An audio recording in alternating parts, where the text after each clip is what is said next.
अस्सलाम वालेकुम बच्चों, क्या हाल चाल। आज हम पढ़ने जा रहे हैं जी क्लास 12 की फ़िज़िक्स, जो कि ग्रेविटेशन चैप्टर पहले बना दिया है। ये चैप्टर आपने पहले पढ़ चुके होंगे अपनी ज़िंदगी में। याद रखें, जब आप 9th क्लास में थे तब ये चैप्टर वहाँ पे था, आप लोग वहाँ पढ़ के आ चुके हो। ये चैप्टर काफ़ी उस चैप्टर से सिमिलर है, मतलब आधा आपने पढ़ लिया।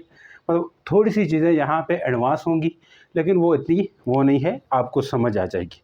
तो बात करते हैं जी, सबसे पहला जो चैप्टर है 15 बनेगा ये आपका, अगर सीक्वेंस से चले 14 चैप्टर वहाँ पे थे, लास्ट वाला पार्टिकल फिजिक्स। तो यहाँ पे ये चैप्टर है ग्रेविटेशन, लेकिन इसके अंदर सबसे पहली जो चीज़ है न्यूटन्स लॉ ऑफ ग्रेविटेशन, ये दिया हुआ है। और याद रखो 9th क्लास में भी था, तब भी यही था आपके पास, यही वाला चैप्टर था। याद आ गया आप लोगों को, यानी कि यही वाला टॉपिक पहले टॉपिक था। सबसे पहले ग्रेविटेशन क्या है, इस चीज़ को हम डिस्कस करेंगे। देखो किस किस तरह से क्वेश्चन बन सकते हैं वो मैं साथ साथ बतलाता जाऊंगा, और एट द एंड भी क्वेश्चंस होंगे, टेंशन मत लीजिए। तो बात करते हैं सबसे पहले भाई, कि अगर पूछे आपसे कि भाई ग्रेविटी और ग्रेविटेशन, वैसे आपके बुक में तो ग्रेविटी और ग्रेविटेशन को भी ग्रेविटी कहा हुआ है।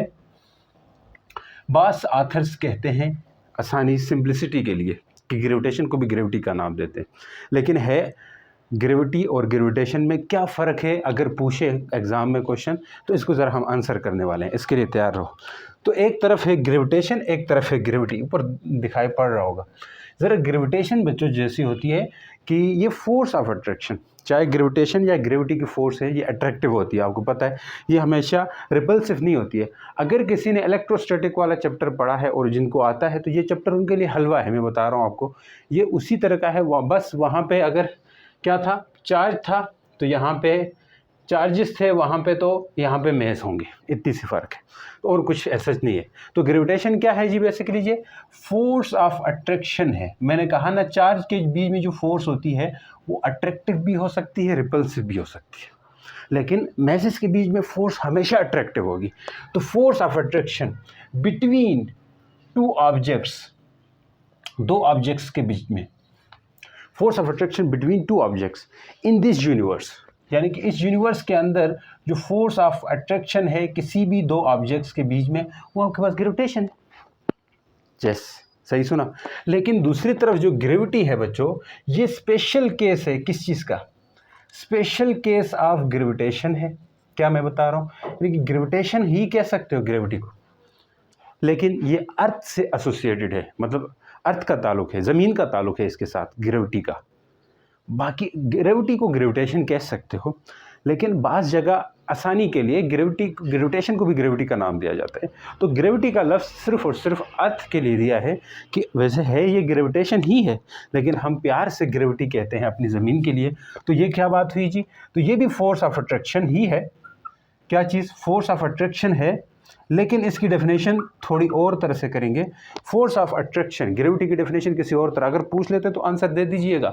Force of attraction between earth, एक ऑब्जेक्ट, देखो यहाँ पे कोई भी दो ऑब्जेक्ट्स हो सकते हैं, मैं एग्जांपल दूंगा समझ आएगी। यहाँ पे कोई भी ऑब्जेक्ट, इस यूनिवर्स में, एक कायनात में कहीं पे भी दो ऑब्जेक्ट्स पड़े हुए हैं, दो चीज़ें पड़ी हुई हैं, उनके बीच में जो फोर्स ले लोगे वो आपके पास ग्रेविटेशन है। जैसे मान लो, फिर मैं इस तरफ आता हूँ, जैसे एग्जाम्पल ले लीजिए, जैसे सन और अर्थ के बीच में क्या ख्याल है, कौन सी फोर्स होगी, सर ग्रेविटेशन की फोर्स होगी, Fg होगी, बिल्कुल सही बोला। जैसे एक गैलेक्सी और दूसरे गैलेक्सी के बीच में आप कहें, गैलेक्सी क्या होती है, जो मोबाइल वाला गैलेक्सी नहीं है, ये जो गैलेक्सी है इनके बीच में ग्रेविटेशन, गैलेक्सी बेसिकली यानी कि बहुत सारे सोलर सिस्टम्स का, यानी कि मजबूआ गैलेक्सी कहलाते हैं। बहुत सारे सोलर सिस्टम मिलके गैलेक्सी बनाते हैं। हमारी गैलेक्सी क्या है, मिल्की वे गैलेक्सी, ये इन्फॉर्मेशन आपकी बुक में भी दी हुई है। तो दूसरी तरफ बच्चों, अगर टेबल और चेयर की बात करें, एक टेबल है एक चेयर है, इनके बीच में फोर्स जो होगी वो ग्रेविटेशन की फोर्स होगी। जस देखो, ऑब्जेक्ट, छोटे से छोटा ऑब्जेक्ट लीजिए जिनका मैस है, ग्रेविटेशन हर उन्हीं ऑब्जेक्ट्स के बीच में होगी जिनका कुछ न कुछ मैस है। तो आप आ जाएं ग्रेविटी की तरफ। तो ग्रेविटी क्या है, फोर्स ऑफ अट्रैक्शन ही होगी, क्योंकि ये इसकी स्पेशल केस है। तो ये भी फोर्स ऑफ अट्रैक्शन है, किसके बीच में, earth and any other object, earth और किसी और ऑब्जेक्ट के बीच में। लेकिन अर्थ और सन के बीच में तो आपने सर ग्रेविटेशन कह दिया, अर्थ और सन के बीच में तो आपने ग्रेविटेशन कह दिया, लेकिन याद रखें, अर्थ और किसी और ऑब्जेक्ट के बीच में होगी, लेकिन वो दूसरा ऑब्जेक्ट अर्थ के बहुत करीब होना चाहिए। बहुत करीब होना चाहिए, ध्यान से सुनना। दूसरा ऑब्जेक्ट ज़मीन के बहुत पास होना चाहिए, ऐसा नहीं है कि बहुत दूर है। यहाँ बेसिक चीज़ें चल रही है, अच्छा क्वेश्चन करेंगे, टेंशन मत ले ले। तो देखें, force of attraction between earth, एक रहेगा अर्थ एंड एनी अदर ऑब्जेक्ट। अब एनी अदर ऑब्जेक्ट के ऊपर पाबंदी है, कोई भी नहीं हो सकता ऐसा कि कोई दूर पड़ा हुआ है, किसी और गैलेक्सी के बीच में कोई प्लेनेट है तो वो उसके बीच में और अर्थ के बीच में नहीं है भाई। तो ये बात समझो, between any other object lying on or, ये लफ्ज बड़ा इंपॉर्टेंट है, lying on or near to earth surface, near to earth surface, तब होगी ग्रेविटेशन। ये लफ्ज बहुत ज़रूरी है, यहाँ से ध्यान से सुनना। क्या मैंने कहा, फोर्स ऑफ अट्रैक्शन तो होगी क्योंकि भाई ग्रेविटेशन की special case, between earth and any other object, earth and any other object. अब एनी अदर ऑब्जेक्ट के लिए कंडीशन है, उसके लिए एक चीज़ फिक्स है कि वो, उसके लिए कंडीशन फिक्स रखी है हमने कि भाई अर्थ और एनी अदर ऑब्जेक्ट होना चाहिए, लेकिन वो अदर ऑब्जेक्ट कहाँ होना चाहिए? क्या वो ज़मीन से बहुत दूर होगा तब भी होगी ग्रेविटी? ना बच्चों, क्या होगी, वो ऑब्जेक्ट क्या होना चाहिए, ऑब्जेक्ट लाइंग ऑन, मतलब ज़मीन के ऊपर होना चाहिए, या नियर टू अर्थ सरफेस होना चाहिए, या ज़मीन के करीब होना चाहिए, सरफेस के करीब होना चाहिए, या ज़मीन के ऊपर होना चाहिए, तब इनके बीच में ग्रेविटी होगी। जैसे हम ज़मीन के ऊपर हैं तो हमारे और अर्थ के बीच में ग्रेविटी है, हमारे और दीवार के बीच में ग्रेविटेशन है, हमारे और इस मार्कर के बीच में ग्रेविटेशन है, लेकिन मार्कर और ज़मीन के बीच में ग्रेविटी, मेरे और ज़मीन के बीच में ग्रेविटी। तो ये कंडीशन मस्ट है ग्रेविटी के लिए कि वो ऑब्जेक्ट या तो ज़मीन के ऊपर होना चाहिए या ज़मीन के करीब होना चाहिए। जैसे सैटेलाइट है, उस सैटेलाइट और अर्थ के बीच में, सैटेलाइट करीब होता है, ऐसा दूर नहीं है, तो उसके बीच में आप कह सकते हो कि ग्रेविटी है।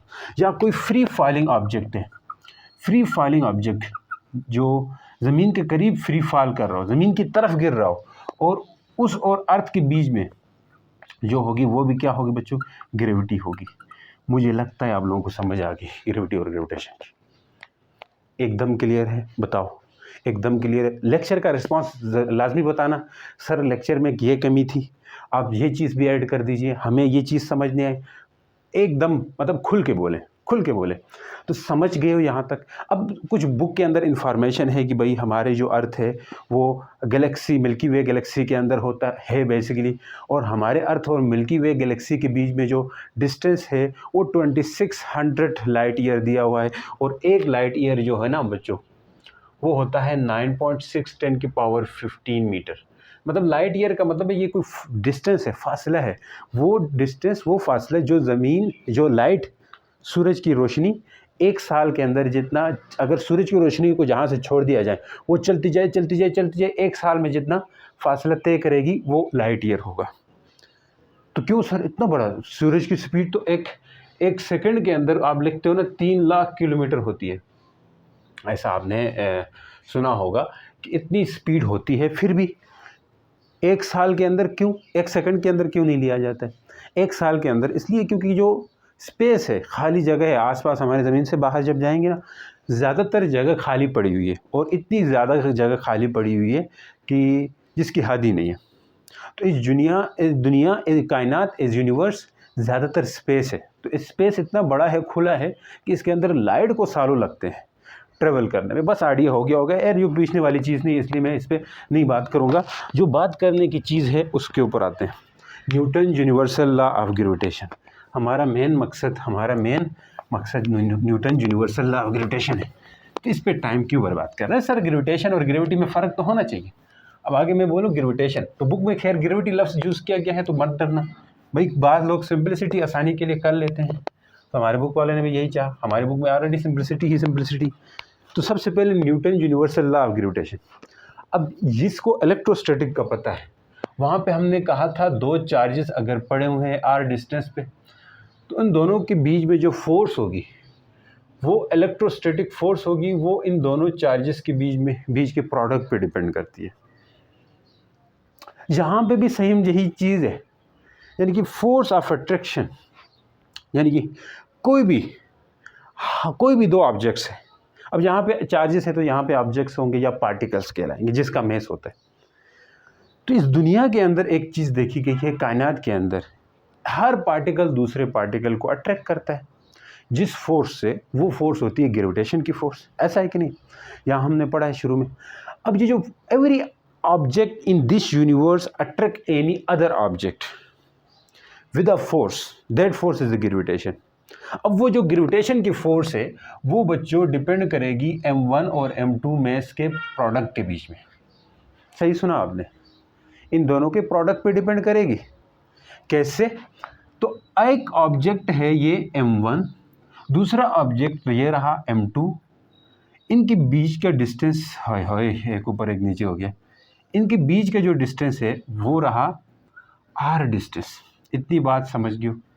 सर इसमें समझने वाली क्या बात है, ये तो आसान सी बात, हम 9th क्लास में पढ़े हैं, ये स्किप कर दें क्या? रुको, इसके अंदर अलग फ्लेवर मिलेगी, ये तो बेसिक चीज़ें, अलग चीज़ें मिलेंगी। हाँ, तो इसलिए मैं कह रहा हूँ कि every object in this universe, in this every object attract any other object. Her object क्या करता है, इसकी स्टेटमेंट बनती है वैसे ही। तो क्या कहता है? Every object attract every other object with a force. किसके साथ? फोर्स के साथ। Every object in this universe attract every other object. या ये इस तरह भी लिख दो, मसला नहीं है थोड़े, ये तो सिंपल सी बात है, काम की बात आगे शुरू हो रही। With a force, with force, with a force लिख सकते हो भाई। That is a force, that is का मतलब क्या है? वो जो फोर्स है, with a force that is, मतलब जो फोर्स है वो क्या है? डायरेक्टली प्रोपोर्शनल है इन दोनों के प्रोडक्ट पे। भाई अगर मैं m1 ले लूँ, हाँ सर 2 kg का, भाई मैं m2 ले लूँ 3 kg का, इनका प्रोडक्ट कितना रहेगा? m1 m2। आप बोलेंगे सर 2 और 3 6 के 6 आएगा, kg का स्क्वायर नहीं करना। इसी तरह एक मैं m1 ले लूँ 5 kg, इसी तरह मैं एक m2 ले लूँ 6 kg, इन दोनों का प्रोडक्ट कितना रहेगा बच्चों? आप बोलेंगे 6 5 30 kg आएगा। 30 बस समझो। तो जब कभी प्रोडक्ट ऑफ मैस से ज़्यादा है, मैस का प्रोडक्ट यही चार्ज के साथ होता था, तो यहाँ पे मैस का प्रोडक्ट जितना ज़्यादा रहेगा उतनी फोर्स ज़्यादा होगी। अगर आती तो स्पीड टेस्ट करके देख लें, मसला नहीं। तो इसलिए हम कह सकते हैं डायरेक्टली प्रोपोर्शनल है प्रोडक्ट ऑफ मैस के। भाई यहाँ पे मैस का प्रोडक्ट कम है तो फोर्स कम हो रही है, मैस का प्रोडक्ट ज़्यादा है तो फोर्स, ग्रेविटेशनल फोर्स ज़्यादा हो रही है, यहाँ पे ग्रेविटेशनल फोर्स कम हो रही है। ऐसा है कि नहीं? तो हम लिख सकते हैं that is directly proportional to. भाई डायरेक्टली प्रोपोर्शनल है किस चीज़ के? आप बोलेंगे सर डायरेक्टली प्रोपोर्शनल है प्रोडक्ट ऑफ मैसेस। इस m1 m2 को क्या बोलते हैं? ये बेसिकली m1 × m2 है, ठीक है। प्रोडक्ट ऑफ मैसेस, बिल्कुल सही सर। और देखा गया है कि इनके बीच का जो डिस्टेंस है उसके इन्वर्सली प्रोपोर्शनल रहता है। मतलब अगर डिस्टेंस को, यहाँ पे ग्रेविटेशनल की फोर्स इस तरफ है, यहाँ पे ग्रेविटेशनल की फोर्स इस तरफ है, तो हम कह सकते हैं इनके बीच में जो डिस्टेंस है वो जितना ज़्यादा होगा फोर्स उससे इन्वर्स स्क्वायर ला होता है।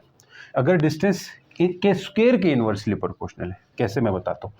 अगर आप डिस्टेंस r को ज़्यादा करो, r को ज़्यादा करें 2 टाइम, बिल्कुल, तो फोर्स जो है वो 4 टाइम कम हो जाएगी।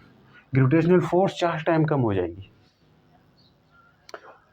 इसको कहते हैं, यानी कि डबल हो रही है इसके। अगर रेडियस को 3 टाइम कम करो तो फोर्स, जो ग्रेविटेशन की फोर्स है वो 9 टाइम, यानी कि स्क्वायर, जितना रेडियस कम कर रहे हो उसके स्क्वायर टाइम डिक्रीज हो रही है, उसके स्क्वायर टाइम फोर्स डिक्रीज हो रही है। जितना रेडियस को ज़्यादा करो फोर्स उसके स्क्वायर टाइम डिक्रीज हो रही है। इसको कहते हैं इन्वर्स स्क्वायर। यानी कि फोर्स जो है, मान के चलो, इसका मतलब ये है कि अगर मैं फोर्स को r टाइम ज़्यादा करूं तो ग्रेविटेशनल फोर्स r² टाइम कम हो जाएगी। r time r²। देखो यहाँ पे 2 था तो ये 2 का स्क्वायर है कि नहीं है? 4, बिल्कुल है सर।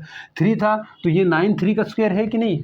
अगर फोर्स r है तो r का स्क्वायर टाइम कम होगी कि नहीं होगी? हाँ सर, चमक गया, r² टाइम कम होगी। जितना आप रेडियस को बढ़ाओ उसका स्क्वायर टाइम कम होती जाएगी फोर्स। इसको कहते हैं inverse square law.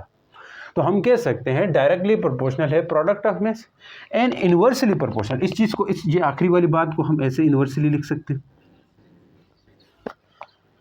Are square time inverse, जितनी ये ज़्यादा उतना ये कम, मतलब इन्वर्स प्रोपोर्शनल है। तो हम कह सकते हैं inversely proportional to square of distance between them.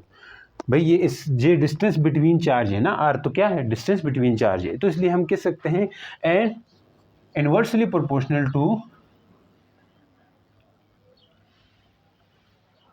Square of distance between them, square of distance between them. किसी को याद नहीं हुआ तो बराए मेहरबानी वीडियो पीछे करें और दोबारा से देखना शुरू करें। आगे चलते हैं। हमको हमी से चुरा लो, दिल में कहीं तुम छिपा लो, हाय हाय। चलो देख लो, अब यहाँ पे इसकी डेरिवेशन तो बड़ी सिंपल है। डेरिवेशन कैसी करनी है देख लो, मैं वो डायग्राम वही उसी तरह बनानी है, लेकिन यहाँ मसाला लगाने की जरूरत नहीं, आपको मसाला लगाना आता है। Consider two masses M1 M2 and distance between them is R and the force of attraction या force of gravitation between them is Fg, ये वो लिखना आता है। तो हम आते हैं डेरिवेशन की तरफ, यानी कि ग्रेविटेशन की फोर्स डायरेक्टली प्रोपोर्शनल है M1 M2 के। इक्वेशन 1 कह दिया और R के स्क्वायर के इन्वर्सली प्रोपोर्शनल इक्वेशन 2 कर दिया। अगर दोनों को कंपेयर कर देते हैं, हाँ सर कंपेयर कर दीजिए। कंपेयर करने से Fg इक्वल आ जाएगा किसके, हाय M1 M2 divided by R का स्क्वायर। ये भी F A B F, ये भी ये फोर्स, ये भी फोर्स, तो एक ही फोर्स लिख दिया। भाई इनके बीच में ये एक प्रोपोर्शनलिटी कांस्टेंट आएगा जो G कहलाता है, जो M1 M2 होता है और डिवाइडेड बाई R का स्क्वायर होता है। इस फॉर्मूले को गाढ़ बांध के रख लो। ये तो फार्मूला बड़ा आसान है सर, जैसे आसान है, आपने पहली क्लास में पढ़ा है, 9th क्लास के अंदर पढ़ा है। जहाँ पे हम बात करना चाहेंगे, हाँ सर किसके ऊपर, Fg क्या चीज़ है सर, Fg में कहूँगा ग्रेविटेशनल फोर्स है। क्या है, ग्रेविटेशनल फोर्स है। बच्चों ग्रेविटेशनल फोर्स जो है ना, एक ऐसी फोर्स है जो बहुत बहुत बहुत बहुत वीक है। आपको पता है ग्रेविटेशनल फोर्स क्या है, बहुत ही वीक है। खैर आगे जाके बात करेंगे कितनी वीक है ये भी अभी। अब इस ग्रेविटेशनल फोर्स बेसिकली कैसी होती है, किस नेचर की होती है, ये सब कुछ बात करेंगे, तरतीब से हमने रख रखा है इसको। तो एक क्वेश्चन आता है ग्रेविटेशनल फोर्स के ऊपर, आपके बुक में है, शॉर्ट क्वेश्चन नंबर 2 है, जिसमें पूछा है कि वाई, क्यों हम, यानी कि वाई यानी कि हम ये फील क्यों नहीं कर सकते हैं कि बुक के बीच में जो फोर्स ऑफ अट्रैक्शन है वो हमें फील नहीं होता है। मतलब 2 बुक्स है, why don't noticeable force of gravitation between 2 books, between 2 books on your desk, books on your desk. बात उर्दू अंग्रेज़ी की थोड़ी कमी बेशी माफ़ करना, इस तरह का क्वेश्चन है कि 2 बुक्स के बीच में फोर्स ऑफ ग्रेविटेशन को हम क्यों एक्सपीरियंस नहीं कर सकते। देखो बच्चों, जो फोर्स ऑफ ग्रेविटेशन है Fg, ये जो फोर्स है ये प्रोडक्ट ऑफ मैसेज पे डिपेंड करते हैं। अब यहाँ पे G की वैल्यू कितनी है ये वो हम बात करेंगे, टेंशन मत लो। ये जो बुक्स के बीच में जो फोर्स होती है, अगर ये स्मॉल मैस है, बिल्कुल स्मॉल मैस जब रहेगा, स्मॉल मैसेस है, मैसेस बहुत कम है, तो इसका मतलब है ग्रेविटेशनल फोर्स भी बहुत कम होगी। ग्रेविटेशनल फोर्स के कम होने की वजह से हम नोटिस नहीं कर सकते, can not be noticeable. Answer है उसका, ये आंसर अल्फाजों में लिखना, अपने अल्फाज में, can not be noticeable. Example दे सकते हो एग्जामिनर को, क्या एग्जाम्पल देंगे, मान ले एक बुक है जिसका वज़न 1 kg है और दूसरी बुक है टेबल के ऊपर पड़ी हुई है, दूसरी बुक है जिसका वज़न भी 1 kg है और इनके बीच में जो डिस्टेंस है वो बोलो 1 मीटर है, टेबल के ऊपर 1 मीटर दूर रखी हुई है हमने। तो हम चेक करना चाहते हैं, अगर ये बात लिख के नीचे एग्जाम्पल भी दे दोगे तो पूरे नंबर है आपके, तो आप लिखोगे Fg इक्वल टू, जी की वैल्यू कितनी होती है 6.67 10 की पावर -11, 6.67 मल्टीप्लाई 10 की पावर -11, इसके ऊपर बात करेंगे, टेंशन मतलब यूनिट सब के ऊपर करेंगे।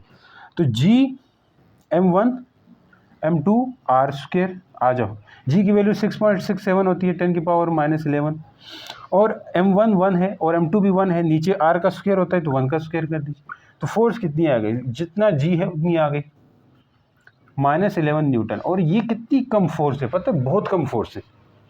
इसलिए हम नोटिस नहीं कर सकते। ये लिखोगे भाई, ये जो कट जाएंगे फोर्स है तो न्यूटन ही यूनिट तो आएगी, न्यूटन ही तो यूनिट तो आएगी, तो इसलिए हम नोटिस नहीं कर सकते। ये वो आपने कह दिया। तो अब आ जाओ जी के ऊपर।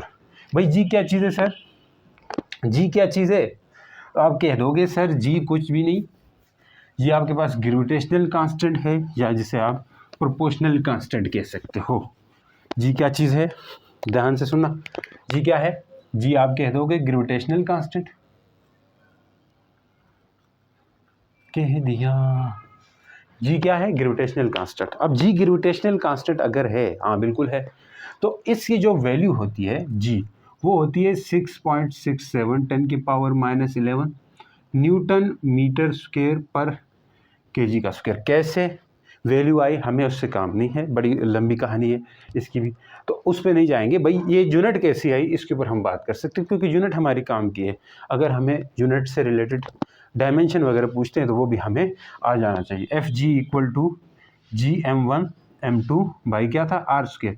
यहाँ से जी अलहदा कर दे जी, F G R square M1M2 क्या आएगा नीचे, यहाँ से जी अलहदा, एफ जी फोर्स न्यूटन रहेगी, रेडियस है तो मीटर का स्क्वायर आएगा, रेडियस के लिए मीटर होता है, ऊपर स्क्वायर पड़ा हुआ है, तो केजी क्या आ जाएगा, तो न्यूटन मीटर स्क्वायर, नीचे केजी का स्क्वायर होगा लेकिन ऊपर जाके KG-2 लिख सकते हैं। तो ये जी की वैल्यू आ गई। भाई जी की वैल्यू ये है, इसको -2 है तो कभी कभी ऐसे भी तो लिख सकते हैं, पर केजी स्क्वायर, यस सर लिख सकते हैं। तो ये यूनिट आ गई। अब इसकी वैल्यू ये है, यूनिट भी आ गई, ये यूनिट आपने याद रख ली। अब डायमेंशन बताएं इसकी। डायमेंशन तो बड़ी आसान है सर, न्यूटन की डायमेंशन, न्यूटन फोर्स है तो फोर्स की डायमेंशन क्या होती है ये आपको पता आनी चाहिए, हमेशा याद हो। फोर्स की डायमेंशन अगर आप आ गए ना तो पूरी फिजिक्स में आपने डायमेंशन का मतलब आपने सत्यानाश कर दिया। तो मैथ्स के लिए क्या होती है यूनिट, केजी।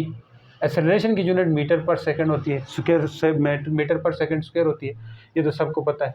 केजी के लिए एम होता है, ये एल होगा और ये T-2 होगा। अगर ये इसकी डायमेंशन आपको फोर्स की डायमेंशन याद रखनी चाहिए डायरेक्ट, तो फिर मसला ही नहीं है। अब आ जाओ, यूनिट क्या थी, न्यूटन मीटर स्क्वायर KG-2 ऐसे लिख सकते हैं क्योंकि ऊपर ले जाएंगे।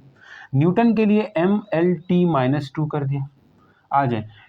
मीटर है तो एल का स्क्वायर कर दिया, केजी है तो M-2 कर दिया, बात खत्म है बस। तो भाई इसको इसके साथ करेंगे, लेंथ को लेंथ के साथ, m ये +1 है, 1 - 2, L 1 + 2, हाँ जी, T-2। किसी को नहीं समझ आई, इसके ऊपर 1 था तो ये L स्क्वायर और जुड़ जाएंगे, बेस सेम पावर 8। भाई ये चीज़ें आनी चाहिए। मैथ की प्रॉब्लम है तो मुझे बता दीजिए, तो मैथ की क्लास लेंगे आप लोगों की, एक बेसिक मैथ जो फिजिक्स के लिए चाहिए होती है। m का -2, L का 3, T का -2, होले होले ओए होए होले होले आ गया। ठीक है, ये डायमेंशन याद होनी चाहिए, याद नहीं तो निकालनी आनी चाहिए। याद क्यों करते हो यार, याद की तरफ मत जाया करो, बस यूनिट याद है, चीज़ों को सीक्वेंस में देख, फिर पढ़ने का फ़ायदा क्या, हर चीज़ को रट के बैठ रहे हो। आगे चलो, चलते हैं तो चल। अच्छा, जी के ऊपर थोड़ी और बातें करनी है सर, करें क्या कुछ हो सकता है, सब कुछ कर दें। हमें डर लगता है, नहीं डर लगेगा, मैं हूँ ना, टेंशन मत लो, मैं हूँ आप लोगों के साथ। जब भी डर लगेगा मुझे बताओ सर ये मसला है, तो हम ईंट से ईंट बजा देंगे, एक एक चीज़ करके लाएंगे आप लोगों के लिए।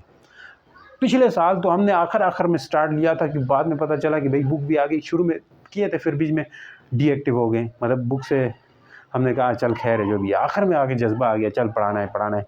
तो आखिर में पढ़ाया, लेकिन आप लोगों ने जो प्यार दिखाया फिर उसके बाद हम पीछे हटे ना, हमने कहा यार पढ़ा के रहेंगे। तो सेकेंड ईयर के अंदर अगर इसी तरह प्यार रहा आप लोगों का तो यकीन करें एक से एक चीज़ें आप लोगों के लिए करके लाएंगे। तो टेंशन मत लीजिए, आ जाओ। ये जो जी है इसकी इम्पोर्टेंस क्या है, जी की इम्पोर्टेंस, ग्रेविटेशनल कांस्टेंट, जी की इम्पोर्टेंस क्या है, ये अगर पूछते भी हैं इम्पोर्टेंस क्या है, ये सवाल भी पूछ सकते हैं, या फिर what is the importance of G पूछें, या पूछें व्हाई जी इज कॉल्ड, बोले यूनिवर्सल ग्रेविटेशनल कांस्टेंट। जी को क्या बोलते हैं, यूनिवर्सल ग्रेविटेशनल कांस्टेंट। तो अगर ऐसा सवाल दिया जाए जी को यूनिवर्सल ग्रेविटेशनल कांस्टेंट क्यों कहा जाता है, देखो छोटे मोटे ये असर्शन क्वेश्चंस होते हैं, शॉर्ट क्वेश्चन, उनका तो हम लेक्चर के बीच में ही इनकी धुलाई करते रहेंगे, लेकिन आखिर में भी करेंगे, टेंशन मत ले, क्वेश्चन से क्वेश्चन बनेंगे। तो जी को इम्पोर्टेंस क्या है पूछें तो तब भी यही जवाब देना, और जी को यूनिवर्सल कांस्टेंट क्यों कहा जाता है? भाई इंपॉर्टेंस ये है कि because G is constant everywhere, दोनों का जवाब दे सकते हो। ये कांस्टेंट एवरीवेयर, जी जो है ना, एक अहम ये है कि भाई ये कांस्टेंट है। अगर हर ज़मीन के लिए कुछ और होता, चांद के लिए कुछ और होता, सन के लिए, हम फिर सर पकड़ के बैठ जाते, भाई हर एक के लिए अलग अलग याद कहाँ से करते। तो ये एक आसानी है, ये एक अहमियत है, ये एक इम्पॉर्टेंस है इसकी, या कह लें ये इस वजह से इसको यूनिवर्सल कांस्टेंट भी कहते हैं। दोनों के लिए ये फिट बैठता है कि नहीं बैठता, दोनों चीज़ों के लिए, कि भाई कांस्टेंट क्यों है, तो इसके लिए भी ये बोल सकते हो कांस्टेंट है हर जगह। और इम्पॉर्टेंस क्या है, तो इसलिए इम्पॉर्टेंस है कि भाई हर जगह ये सेम होता है, हमारे लिए आसानी कर देता है, हमारे लिए आसानी पैदा करता है। यस, और जी जो हेल्प करता है, help to calculate gravitational force between any two objects. कोई भी दो ऑब्जेक्ट्स के बीच में ये ग्रेविटेशनल कांस्टेंट है, तो इसका मतलब है ये ग्रेविटेशनल फोर्स को ये क्या करके देगा, हमें कांस्टेंट कैलकुलेट करके देगा। जी की वैल्यू की बात कर रहे हैं। अच्छा, जी की वैल्यू क्या करेगी, हेल्प टू कैलकुलेट। अच्छा, और जी की इंपॉर्टेंस क्या है, जी जो है इंडिपेंडेंट है, जी जो इंडिपेंडेंट है to nature of medium, nature of medium between two objects. क्या मतलब हुआ सर, दो ऑब्जेक्ट्स के बीच में जो मीडियम की नेचर क्या है उस पर भी डिपेंड नहीं करता। देखो इंपॉर्टेंस आ गई, ये सब कुछ तुम्हें मिलेगा, टेंशन मत ले। नोट्स में अगर नोट करते हो तो अच्छा है, साथ साथ अपने नोट्स बनाना बहुत अच्छा है, मतलब अपना नोट्स जो बनाते हो वो आपके काम की भी होती है, खुद की लिखाई खुद को समझ आएगी। लेकिन एज इट इज़ जैसे पढ़ा रहा हूँ ऐसे ही नोट्स मैंने लिखे भी हैं, तो अगर आपको चाहिए तो देखें, पहले मैं व्हाट्सएप चैनल में डालता था नोट्स, अभी व्हाट्सएप चैनल में एक इम्पॉर्टेंट अनाउंसमेंट करेंगे कि व्हाट्सएप चैनल में आपको नोट्स चैप्टर ख़त्म होने के बाद वहाँ पे मैं पूरे चैप्टर के नोट्स वहाँ डाल दूँगा। लेकिन हर लेक्चर का चाहिए तो आपको टेलीग्राम जाना पड़ेगा। सर ऐसा क्यों करते हो, हमें कहाँ से कहाँ लेके जाओगे? देखो एक मसला आ गया, क्योंकि व्हाट्सएप चैनल में जब अपलोड करते हो ना, वहाँ हम गूगल ड्राइव की लिंक देते हैं, गूगल ड्राइव की। अब इतने तो सब कुछ समझिए ना, गूगल ड्राइव की लिंक देने से, क्योंकि गूगल ड्राइव में हम अपलोड करते हैं, फिर उसकी लिंक व्हाट्सएप चैनल में देते हैं, फिर आप उधर से जाके गूगल ड्राइव से डाउनलोड करते हो। अब गूगल ड्राइव के अंदर लिमिट होती है, मसला ये है, उसके अंदर आप मान ले 20-50 कितने लेक्चर अपलोड कर दिए, उसके बाद मज़ीद अपलोड वहाँ करने के लिए पैसे मांगता है, क्योंकि मैं पीछे फर्स्ट ईयर का अपलोड कर करके वहाँ पे मतलब वो अब पैसे मांग रहा है। तो डायरेक्ट एक तो व्हाट्सएप चैनल में अपलोड नहीं होता है उस तरह डायरेक्ट, जिस तरह आप किसी को PDF भेजते हो उस तरह नहीं होता। हाँ, व्हाट्सएप ग्रुप में हो सकता है, ग्रुप में फिर उस तरह नहीं है। जब आप बताएं ग्रुप बनाएं, व्हाट्सएप ग्रुप बनाएं, या फिर टेलीग्राम चैनल पे जाएं, क्योंकि टेलीग्राम में ये चीज़ें डायरेक्ट अपलोड हो सकता है। उसमें काफ़ी अच्छी फीचर्स है टेलीग्राम के, क्योंकि उसके नीचे आप कमेंट कर सकते हो, जो कुछ करना वो आप वहाँ पे अपना रिमार्क्स भी दे सकते हो। अब ये कमेंट वगैरह आपके उस पर नहीं होता, व्हाट्सएप चैनल में आप अपनी रिमार्क्स नहीं दे सकते हो, वहाँ नोट्स के नीचे अपने रिमार्क्स भी दे सकते हो। टेलीग्राम का ये फ़ायदा है। तो ये बात ज़रूर कमेंट करके बतानी है आपने मुझे, समझ गए हो?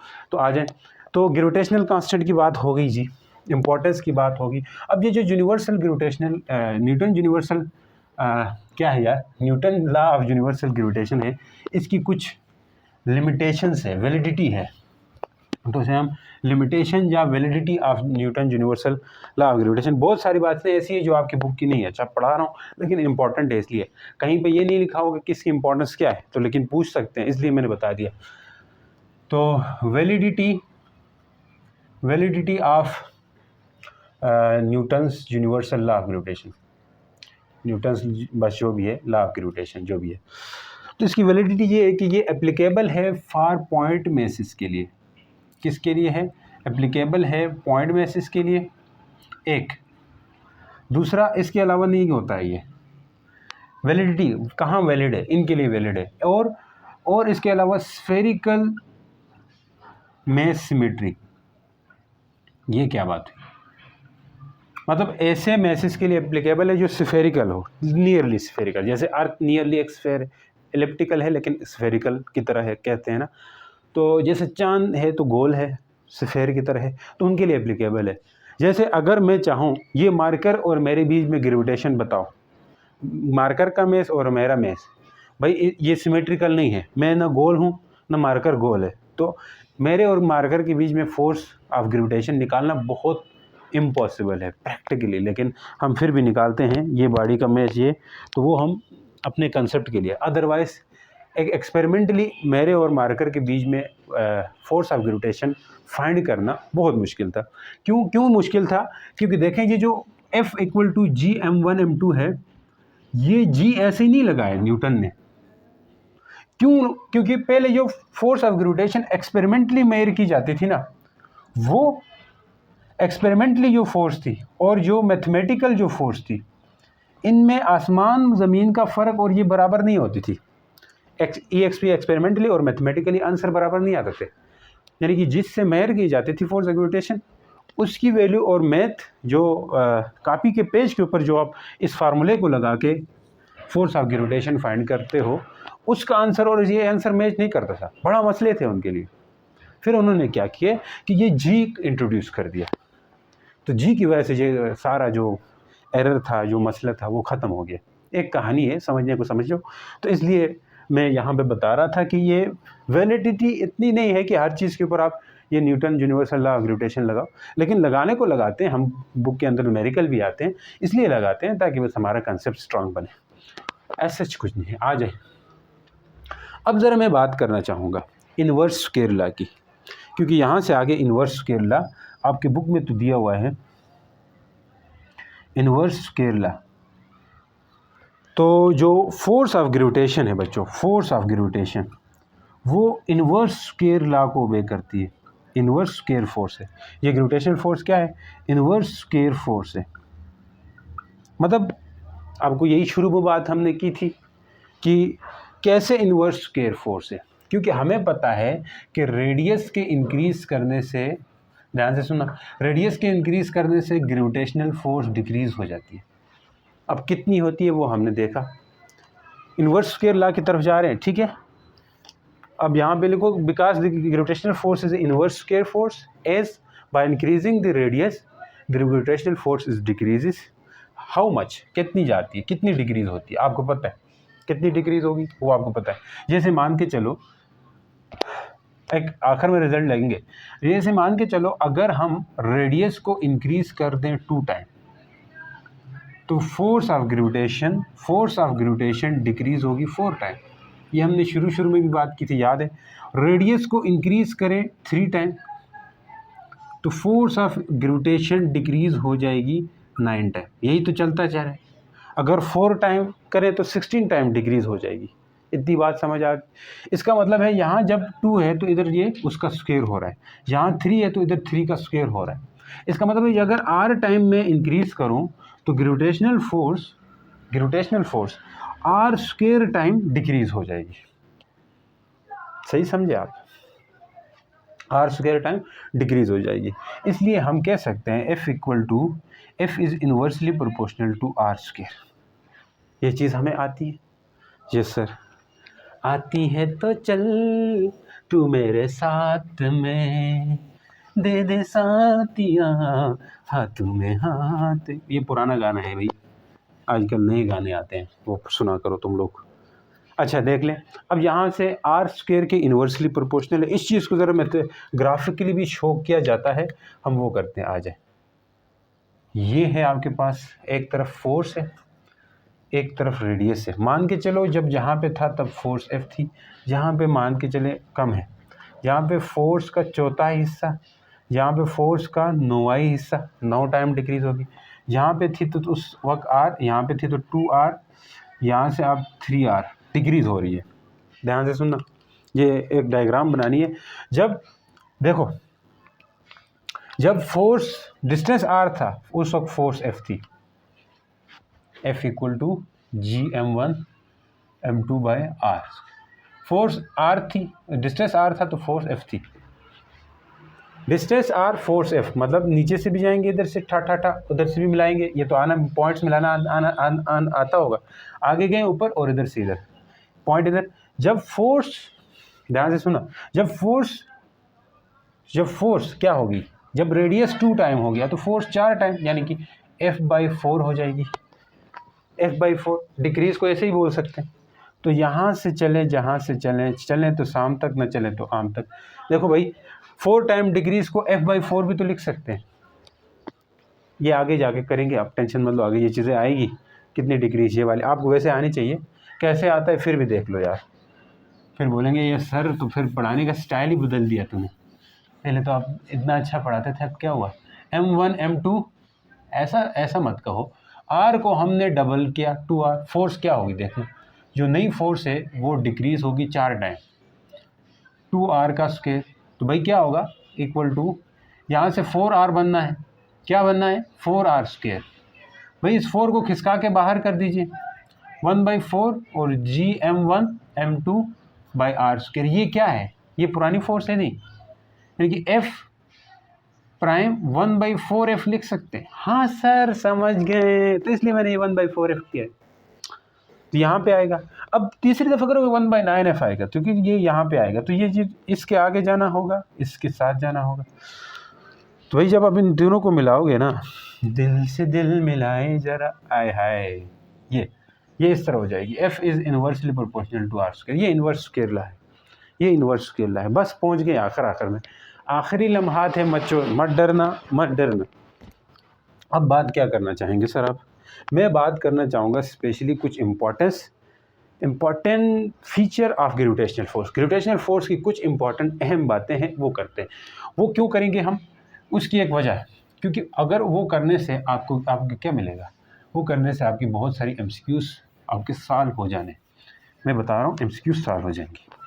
तो उन MCQs के लिए आप तैयार रहो। लेक्चर कैसा है, फीडबैक बताओ। लेक्चर कैसा रहा है, फीडबैक बताओ। चलो ये मिटाते हैं। Hi important features of gravitational force. Important feature of FG के कुछ इम्पॉर्टेंट फीचर क्या है? देखो FG बेसिकली ग्रेविटेशनल फोर्स ही तो है। है ये ढक्कन उड़ जाता है यार, क्या मसला है। FG क्या है, फोर्स है। FG क्या है, फोर्स है। FG इक्वल टू हाय G m1 m2 by R का स्क्वायर। ये तो सबको पता है। यस सर, अगर पता है तो मैं एक चीज़ बताऊं, जो ग्रेविटेशनल फोर्स है वो हमेशा अट्रैक्टिव होती है। भाई ये MCQs के लिए ज़रूरी है, इसलिए मैं करा रहा हूँ, बाकी मसला नहीं। अब अगर पूछे what are the importance of gravitational force, तो पहली बात ग्रेविटेशनल फोर्स MCQs के लिए भी आता है, ये अट्रैक्टिव होती है। मतलब ग्रेविटेशनल फोर्स से रिलेटेड बातें करेंगे, ये किस तरह की फोर्स होती है। अब ये चीज़ आपको आनी चाहिए कि ग्रेविटेशनल फोर्स इलेक्ट्रोस्टैटिक फोर्स में कंपैरिजन दे, तो वो तो आप कर सकोगे।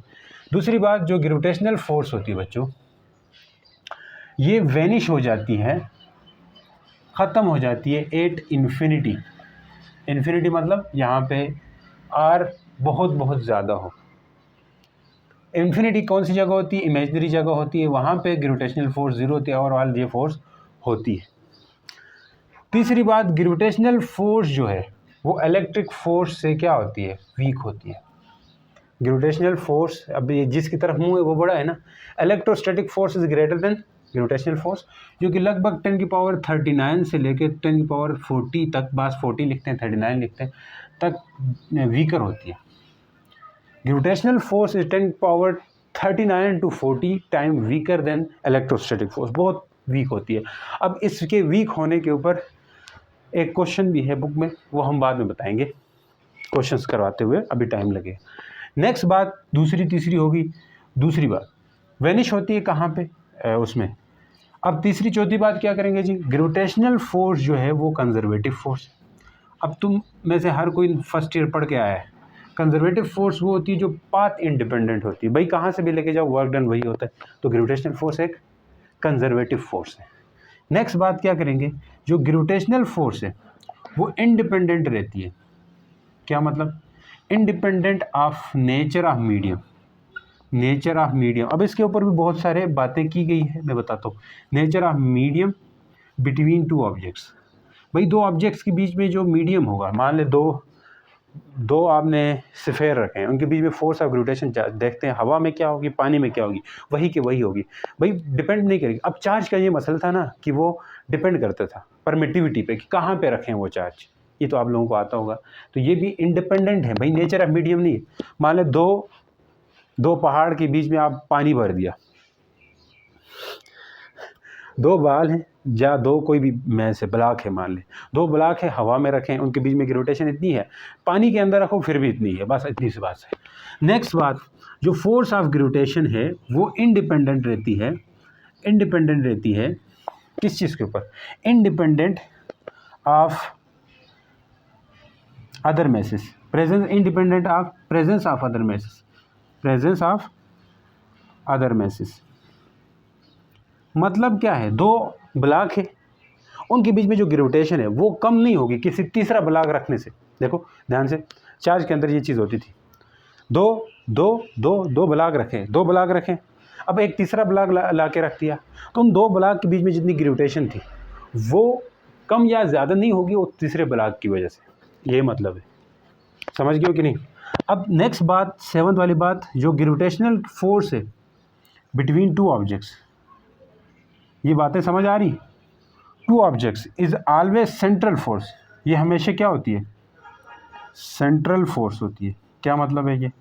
मतलब ये है कि ये सेंटर्स के अलांग लगती है, एक मेस यहाँ, एक मेस यहाँ, ये मेस और ये मेस, इसके सेंटर के अलांग ये फोर्स लगेगी, एफ जी ऐसे ऐसे लगेगी, ये लगे, ये मेस पड़े हुए ऐसे सीधी लगेगी, ऐसा नहीं है कि ये मेस है तो ऐसे, इसका मेस का ऐसे, इस मेस की वजह से उधर नहीं लगेगी, इस मेस की नीचे नहीं लगेगी, या दोनों की वजह से एक तरफ नहीं लगेगी, बिल्कुल सेंटर के अलांग लगती है gravitational force, centre of mess के अलांग लगती है, बस यूँ समझो। Gravitational force between two object हमेशा सेंट्रल फोर्स होती है, सेंट्रल फोर्स होती है। अब सातवां आठवां नंबर पॉइंट है, लेकिन वो मैं एक क्वेश्चन के साथ रख लूँगा, फिर आप देखें। वो क्वेश्चन ये है कि do gravitational force obeys Newton third law. ये बड़ा अहम सवाल है, आपके उसमें भी है, बुक के अंदर भी होगा, ओबेस न्यूटन थर्ड लॉ। क्या न्यूटन थर्ड लॉ ओबे करता है, या ग्रेविटेशनल फोर्स, या न्यूटन, या ये पूछ ले कि how Newton universal law of gravitation relate to Newton third law, ये भी पूछ सकते हैं। How gravitational law relate to Newton third law, ऐसे भी पूछ सकते हैं, तो इसका भी जवाब भी यही है, दोनों का सेम जवाब है। तो आप लिखोगे जो ग्रेविटेशनल फोर्स है बिटवीन टू ऑब्जेक्ट, ये आठवां पॉइंट भी बनेगा, लेकिन साथ में ये इसका आंसर भी होगा। बिटवीन टू ऑब्जेक्ट ये एक म्यूचुअल फोर्स होती है। ग्रेविटेशनल फोर्स क्या है? बिटवीन टू ऑब्जेक्ट्स ये क्या होती है बच्चों? म्यूचुअल फोर्स होती है। म्यूचुअल का मतलब क्या है? म्यूचुअल का मतलब ये है कि अगर मान ले एक मेस बड़ा एक मेस छोटा, M1 M2, अब ऐसा नहीं है कि M1 जो है वो 2 kg का है, M2 जो है वो 1000 kg का है, तो M2 इसके ऊपर ज़्यादा फोर्स नहीं लगाएगा, दोनों एक दूसरे के ऊपर उतनी फोर्स लगाएंगे जितना इन दोनों का प्रोडक्ट है, यानी कि 2 × 1000 2000, इतनी फोर्स लगाएंगे, दोनों का प्रोडक्ट जितना रहेगा उतनी लगाएंगे, ऐसा नहीं अब दोनों बराबर लगाएंगे, जितना ये लगाएगा उतना ये लगाएगा। मतलब ये इसके ऊपर जो लगाएगा, ये मैस इसके ऊपर लगाएगा, उसे हम फोर्स F12 कहें। देखो ये जो तीर का निशान है इसको अच्छे से समझो, आगे के लिए भी काम आएगा। ये फोर्स इसके ऊपर लग रही, ये जो फोर्स है इस M1 के ऊपर लग रही है, इसकी वजह से हमें अट्रैक्टिव होती है तो अपनी तरफ खींचना होता है। अब अट्रैक्टिव में अपनी तरफ खींचने वाली होती है ना, अट्रैक्टिव में फोर्स जो है ना उस मेस की तरफ लगती है। मतलब ये जो मैंने लिखा है, ये तीर जो लगाया है ना, ये M2 इसके ऊपर लगा रहा है, खींच रहा है, इसका मतलब है M2 इसको खींच रहा है। अगर मैं ऐसा लिखूं तो इसका मतलब है M1 इसको खींच रहा है। अब ये तीर का मतलब है M2 का खींचना, इसका मतलब है M1 का खींचना। तो M2 का खींचना है ना, ये क्या है? M2 का खींचना है। इसको हम ऐसे लिख सकते हैं F12। F12 को कैसे पढ़ते हैं? F12 इसको हम पढ़ेंगे फोर्स ऑन 1 ड्यू टू 2। भाई इसके ऊपर जो फोर्स होगी F21, इसको कैसे पढ़ेंगे? Force on 2 due to 1, force on 2 due to 1। ये दोनों फोर्स इक्वल एंड अपोजिट होती है according to Newton third law. Newton third law में यही कहते थे, याद है? F12 equal to minus F21। भाई यहाँ पे हम इसका प्रूफ भी कर सकते हैं, लेकिन बुक में नहीं दिया हुआ है, मेंशन नहीं है, तो इसलिए हम यहाँ पे छोड़ रहे हैं। लेकिन अगर हो सके आ गया तो आगे उसमें एग्ज़ाम के मुताबिक हम करवा देंगे, टेंशन मत लो, नहीं तो ऐसे ही छोड़ दो कि दोनों फोर्स इक्वल एंड अपोजिट होती है। देखिए मैग्नीट्यूड में इक्वल होती है, डायरेक्शन फोर्स इक्वल नहीं है, फोर्स इक्वल नहीं, फोर्स का मैग्नीट्यूड इक्वल है, डायरेक्शन तो अपोजिट है, एक उधर लग रही है एक इधर लग रही है। भाई डायरेक्शन भी सेम हो तो तब फोर्स सेम कह सकते हो, दोनों फोर्सेस मान ले उधर लग रही है F12 भी F21 भी, तब आप कह सकते हो फोर्सेस सेम है। ये फोर्सेस मैग्नीट्यूड के लिहाज से सेम है क्योंकि मैग्नीट्यूड प्रोडक्ट पे डिपेंड कर रहे हैं, भाई प्रोडक्ट जितना आएगा उतने पे डिपेंड कर रहा है। तो हम कह सकते हैं equal in magnitude, equal in magnitude but opposite in direction. ये कैसे प्रूफ कर सकते हैं सर? आपने इलेक्ट्रोस्टैटिक में किया हुआ है vector form of coulomb law, ये भी इसी तरह वेक्टर फॉर्म बनती है इसकी भी, तो उससे हम ये प्रूफ कर सकते हैं, लेकिन करने की ज़रूरत नहीं है। अब अगला पड़ाव हमारा क्वेश्चंस की तरफ जाएगा, तब तक के लिए यहाँ से आगे जाते हैं। तो चलो बच्चों जल्दी जल्दी से क्वेश्चन करते हैं कि why do we say that gravitation is universal law. Universal law of gravitation को हम यूनिवर्सल लॉ क्यों कहते हैं? इसलिए कहते हैं क्योंकि जो ग्रेविटेशनल लॉ है या यूनिवर्सल लॉ ऑफ ग्रेविटेशन है, या ये एप्लीकेबल है किसके लिए? For small masses, microscopically small object के लिए भी है, यानी कि इलेक्ट्रॉन प्रोटॉन के लिए भी लगा सकते हो। एंड एप्लीकेबल है ये किसके लिए? एप्लीकेबल है फॉर सेलेस्टियल बॉडीज़ के लिए, इसलिए हम इसको यूनिवर्सल लॉ ऑफ ग्रेविटेशन कहते हैं। ये पॉइंट लिखना ज़रूर, क्यों कहते हैं, ये आपके पास असाइनमेंट का क्वेश्चन है। नेक्स्ट जो है पहले वाली असाइनमेंट है, उसके नीचे न्यूमेरिकल के नीचे ये वाली बात है। दूसरा ये कह रहा है कि और क्या है, ये एप्लीकेबल है everywhere in the universe, applicable everywhere in universe, इस यूनिवर्स में कहीं पे भी आप लगा सकते हो ये ला।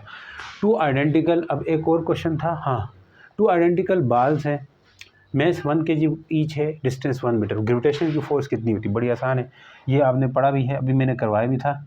GM1 M2 जो बुक वाला है याद रखें, उसमें मैंने 1 kg लिया था, नीचे 1 लिया था, तो ऑप्शन कौन सा आया था? ये वाला, ठीक है। अब इसमें डिस्कस नहीं करेंगे क्योंकि ऑलरेडी लेक्चर आपके मेरी यही शिकायत होती है कि सर लेक्चर लेंथी होते हैं, तो जो चीज़ें आती है वहाँ स्पीड करके तेज़ करके देख लो।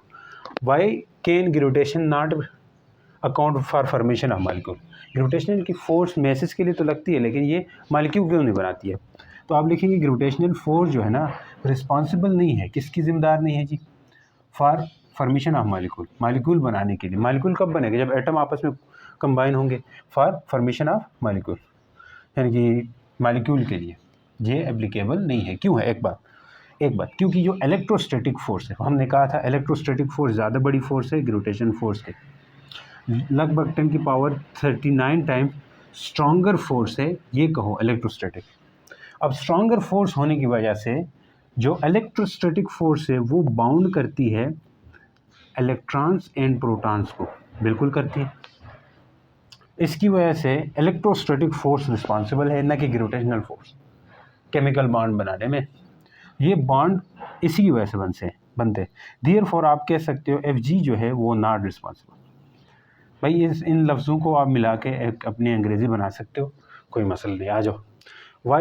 Y does an apple fall towards earth due to gravity while earth does not move. ये बड़ा शार्ट क्वेश्चन आपके एक्सरसाइज का, कि अगर एप्पल गिरे तो वो ज़मीन की तरफ गिरता है, लेकिन ज़मीन एप्पल की तरफ क्यों नहीं गिरती? एप्पल अट्रैक्ट होता है क्योंकि ग्रेविटेशन की फोर्स है। हमने कहा है कि दोनों के बीच में इक्वल फोर्स लगती है, लेकिन भाई फिर तो एप्पल का ज़मीन की तरफ मूव करना तो समझ आता है क्योंकि एप्पल फ्री फॉल कर रहा है, लेकिन ग्रेविटेशन के हिसाब से ज़मीन भी एप्पल की तरफ जानी चाहिए, जाती है, दोनों जाते हैं।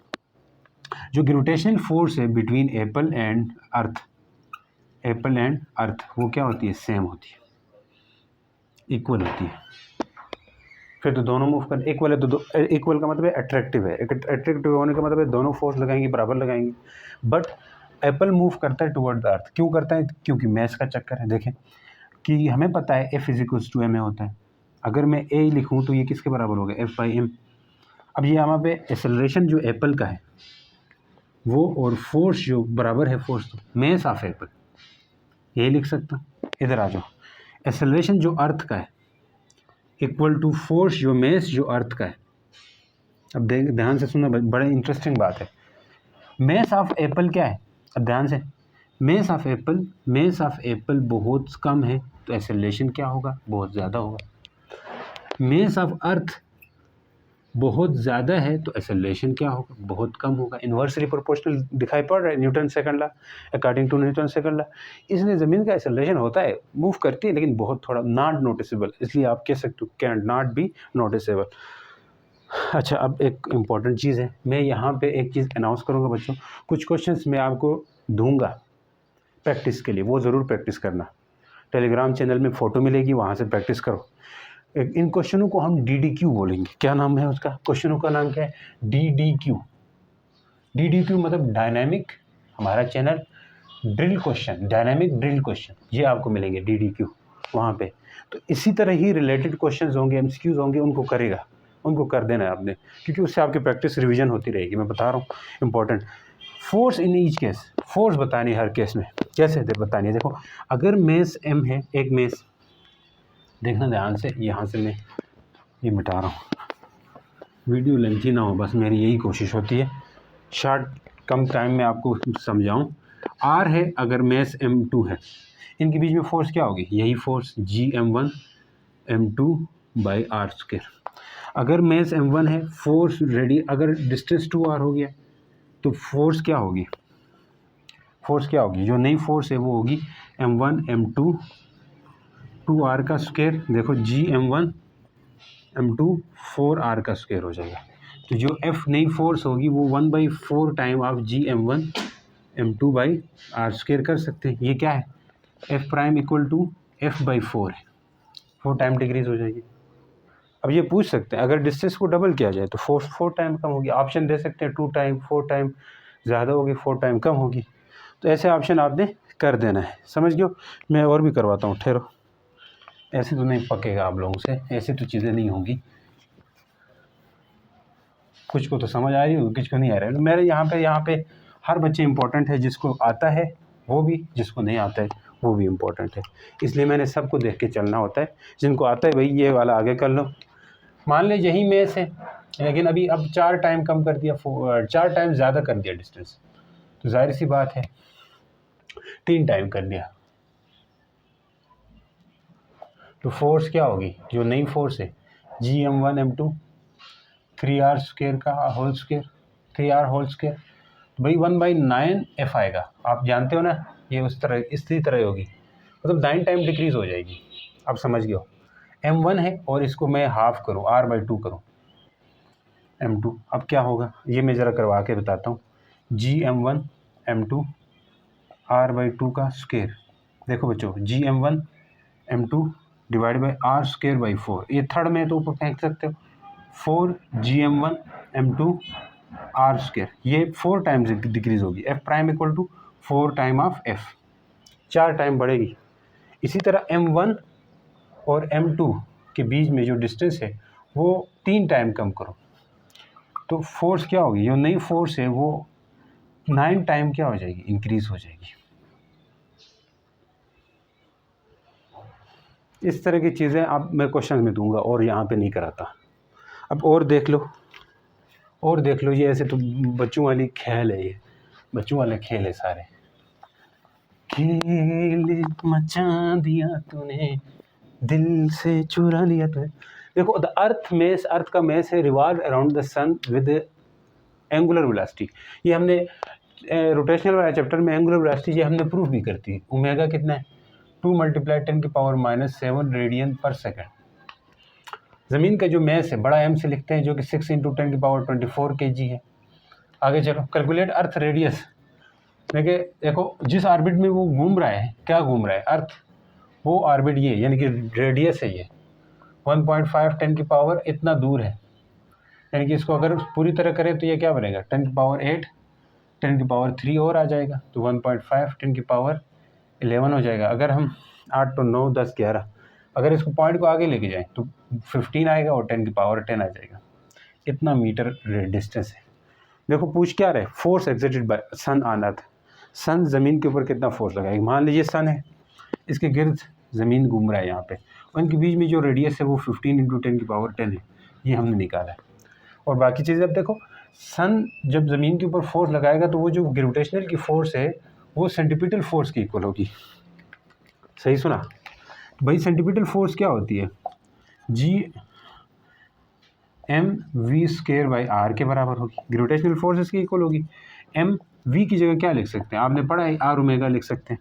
आर ओमेगा का स्क्वायर, मैं इसलिए लिखवा रहा हूँ इस चीज़ को पक जाओ आप लोग, ये आगे भी इस्तेमाल होंगे। M R square omega square R R cut गया, तो जो ग्रेविटेशनल फोर्स इस दफ़ा आएगी वो आर ओमेगा स्क्वायर ये आएगी। बच्चों यहाँ पे पुट कर देना, आपका आंसर आ जाएगा। ठीक है। एम देखो, एम आपके पास है, मैं ज़मीन का पुट करोगे, आर भी पड़ा हुआ है और ओमेगा भी पड़ा हुआ है, तो ये चीज़ आनी चाहिए आपको। पुट करोगे तो ये आंसर आएगा। यहाँ ज़्यादा डिस्कस नहीं करते, टाइम कम है हमारे पास। अब आ जाओ, the ratio of F G between 40 kg and 1 kg, यानी कि रेशो ऑफ ग्रेविटेशनल फोर्स पूछ रहा है। किस किस के बीच में, किस किस के बीच में ग्रेविटेशनल फोर्स पूछ रहा है? आ जाए, 40 kg और 1 kg। देखो ग्रेविटेशनल फोर्स की रेशो, एक 40 kg का मैस यहाँ पे 40 kg है, दूसरा यहाँ पे 1 kg है। भाई इनके बीच में ग्रेविटेशनल फोर्स की रेशो, इस और इसके बीच में जो फोर्स होगी वो होगी जी M1 M2 by R square.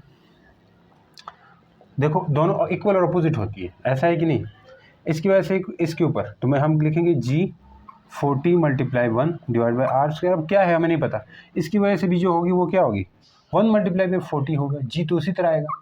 तो भाई दोनों सेम सेम है, तो इसका मतलब है F G divide by F G, इसका भी आंसर वही आएगा, इसका भी आंसर, क्योंकि प्रोडक्ट वही होगा तो सेम आएगा।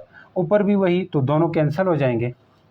देखो जी मल्टीप्लाई 40 मल्टीप्लाई 1 आर स्क्वायर, इसके नीचे आप डिवाइड करोगे इसको तो वो भी कट जाएगा, तो इसलिए 1/1 यानी कि 1:1 आएगा। तो ऐसा नहीं है यही आएगा, क्योंकि मैसेज दो पड़े हुए तो इनके बीच में कट जाएगा, आंसर सेम आएगा। अब M1 मल्टीप्लाई M2 करो या M2 मल्टीप्लाई M1, रेशो तो वही आएगी। अब नेक्स्ट आगे मूव करते हैं, इंपॉर्टेंट चीज़।